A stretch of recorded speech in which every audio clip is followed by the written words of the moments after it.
I'm here with the director of The Disciple, Chaitanya Tamhane. Chaitanya, welcome. Thanks so much for being here, and thank you for the film. It's a pleasure for me. Thank you so much for having me. It is an absolutely beautiful film, certainly one of the strongest I've seen in a long time. It's tempting, I think, for Westerners perhaps to call this your version of Whiplash, but I think the form of your film also follows a different kind of music than the jazz in Damien Chazelle's movie. And for those who don't know Khayal music that your disciple is learning, can you talk a little bit about just the form of music that you're exploring in the film? Yeah, it's a tradition that's at least 7 or 8 centuries old. Khayal is a form of Indian classical music. There are people who believe it goes back to like 5,000 years old, being 5,000 years old. And it's a very, very complex art form because it's got a very strict framework in terms of rules, but the foundation of it is improvisation. Khayal means it translates literally to a state of mind. And it is said that an artist is in a performance in that given moment expressing their state of mind through their music. So in a way it's like Western classical meets jazz, right? Because the performer is a singer composer. And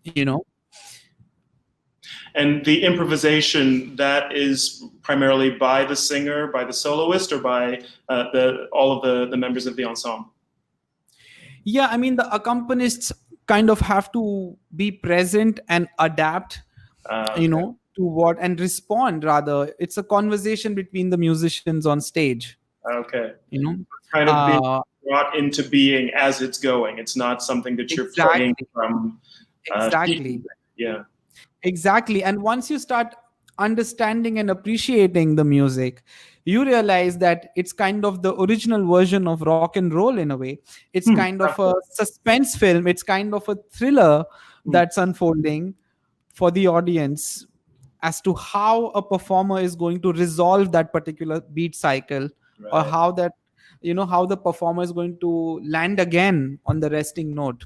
I mean, I must say I'm no authority on Indian classical music, but this is from what I understood when I was studying the music. And how did you become interested in Indian classical music and deciding to make that the subject of your film? Right. So the honest truth is that I don't know how this bug kind of bit me. I know that I was... when I was younger, I wasn't really a fan of the setting and the music because of certain things that I saw around, this world, because I saw extreme reverence. I saw submission, to your guru or to your elders. And, as a young person, I thought that, I don't know, it's too traditional for my taste. It's too, how do I say? I don't know how to say this, but I don't know. But then somehow I got very, very interested in the stories and the history and the anecdotes that surround this world. And then I started understanding and separating the music from the facets or the elements of this world that I didn't really like. And then I also started understanding the complexities and nuances about the facets that I, didn't appreciate earlier on. But I don't know how it started, but when the bug kind of bit me, I started stalking musicians on social media. I started attending concerts like a maniac, reading books on the subject, watching documentaries, and it's got such a rich history. It's been documented so well. In our society and our culture, that it was an endless ocean to dive into. There's an element that I think for fans of Western classical music might be a little bit different when they watch The Disciple, because Sharad, your disciple in the film, he's not really praised for studying this very complex ancient Indian art form. It's kind of seen as a bad idea. He doesn't get a lot of respect for doing it. And where does this music and where does it stand now in Indian society? We see people following devotional music and pop music, filmy music, but the classical music seems to be just thrown to the wayside. Right. This is something that I thought as well when I started researching and when I just about started out attending concerts. But then I realized that actually that's not the case. It's a very dynamic, thriving subculture in the country. Yes, Mm. it has a limited audience. It has a niche audience, but it's always been the case.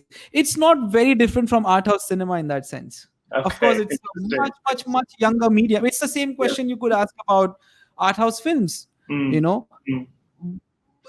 but as we all know that it's not going to go anywhere, and there Mhm. are still patrons and there's still committed audiences for Mhm. that medium. It's the same with classical music, that especially in a city like Mumbai, Mhm. you will find on a weekend at least 7 to 8 different concerts happening. Of course, they're not a part of the mainstream dialogue, they're not a part of pop culture in that sense, Mhm. but the practitioners who want to pursue this music and who want to perform are fully committed, and they have an audience. There are music schools, there are gurus, there are enough students. Of course, it's all changing with time, Mm. and they are adapting uh, to changing times, but it's not, I would say, a dying art form in that sense. That's good to hear. As a maker of art house films, was this then a kind of a personal story for you in terms of, a young man who's trying to pursue a very complex but perhaps not as popular art form as others might want him to? You're surrounded in Mumbai by the biggest film industry in the world, but Mhm. the so-called Bollywood movies are not what you're interested in making. Well, that's a very relevant question. I must say that yes, definitely the themes are very personal to me, and it is kind of a exploration of a personal nightmare. But Mm. it is slightly different when it comes to films as opposed to music. I was born in 1987. Okay, when I was growing up, films had a very different, I would say, value, uh, mystery, and position in popular culture. And I feel like I'm seeing it change now in front of my eyes, where social media and memes and video games and many, many other things are competing for people's attention, and what is part of dialogue in the Mm. mainstream now. So I would say that it's different in some ways, but also very similar. Mm. Yes, very, very similar as to what one would be struggling with if you are, trying to make certain kinds of films. Or actually, in that sense, I think the film is very universal. This could be the story of a ballerina, it could be the Yeah. story of an athlete, it could be the story of a dancer. you know Mhm. You took part in one of the world's most famous mentorship programs, the Rolex Mentor and Protege initiative. And your mentor in that case was Alfonso Cuarón. And he is an executive producer on this film and has been a great champion of it, telling everyone just how wonderful he thinks the film is. Can you talk a little bit about what that experience of working with him as a protege was, and then also just what he contributed to this film? right. uh, this is a question I'm often asked, as to how has coming in contact with Alfonso, or working with him, or seeing him at work, has changed me and impacted me as a filmmaker. And the answer that I always have is, it's going to take me probably 10 or 15 years to fully comprehend Mm. and realize what all I have learned from him, because it's a ongoing process. Even now, he's generous enough to call it a two-way process, a two-way street, where and he feels it's a dialogue between two artists, where one is relatively younger and upcoming and the other one's more experienced. But I would definitely consider him as one of my mentors. What watching him work did for me was, it expanded my vocabulary of filmmaking. How so? He's also constantly pushed me to be fearless, to have a strong vision and to pursue it with conviction, and to demand for the best. Mhm. you know and those are values that I really, really appreciate.